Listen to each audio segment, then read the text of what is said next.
Hello, my name is Joshua, and today I'm going to show you how to purchase real estate in the online portal. So first, when you log in, you will by default be on the dashboard tab. And what you want to do is you want to look for the quick links box right here and click make an investment. Then you want to click on real estate right here, scroll down, click on the green button next. And then you want to specify which account you want to purchase this real estate with. Like this one. Here's a review request. We have two. Normal is 3 to 5 business days. Expedited is $150, but it's 1 to 2 business days. Now, these questions you see here, this is just to ensure it's not a prohibited transaction.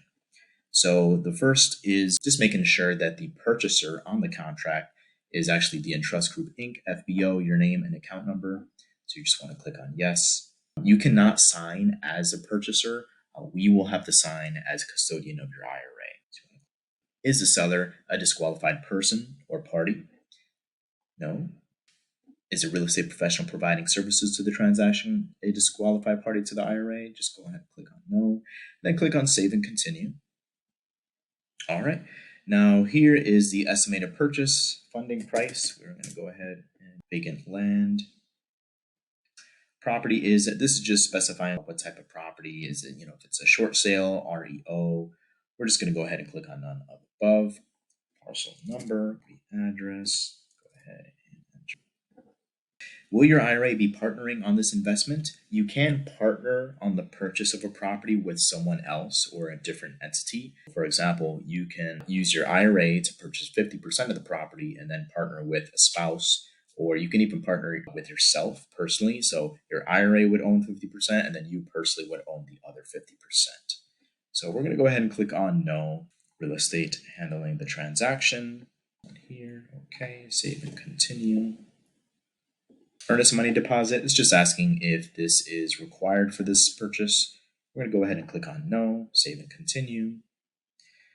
Will the property have debt financing? We're just going to go ahead and click on no, as if we're just purchasing the property outright, not using any financing. Entity responsible for closing the transaction. So typically you'll see title companies in this section. One thing to note is that any field that does not have the little red star next to it, you can actually leave those fields blank.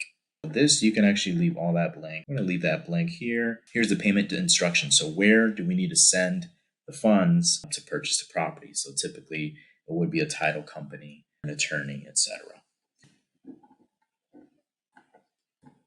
Okay, we can send the funds via wire, check, or cashier check. Wire is $30, check is $10, cashier check is $30. Okay, so we're just going to go ahead and click on check. A telephone number, you can leave that blank because, again, it doesn't have the red star. Let's click on regular mail. Payment of interest fees. These fees are $175 if you purchase property or if you sell a property. So we're going to go ahead and click on interest account, save and continue. So in this section, you want to upload the purchase contract. If you see this circle thing, you have to wait until it actually uploads. Here we go. So once it says uploaded, then you can proceed to click on save and continue. Okay, here's a disclosure here, review and submit. You just want to click on that once you read everything and click on save and continue. Now, once you see this page, that means you have successfully submitted it. Here you do have the option to cancel the transaction. If you made a typo in some of the information that you entered, you can go ahead and cancel it and resubmit it. You'll also have the option to add a new document here, or you can upload a revised version of this original document you submitted as well. And that's how you purchase real estate using the online portal. Thank you.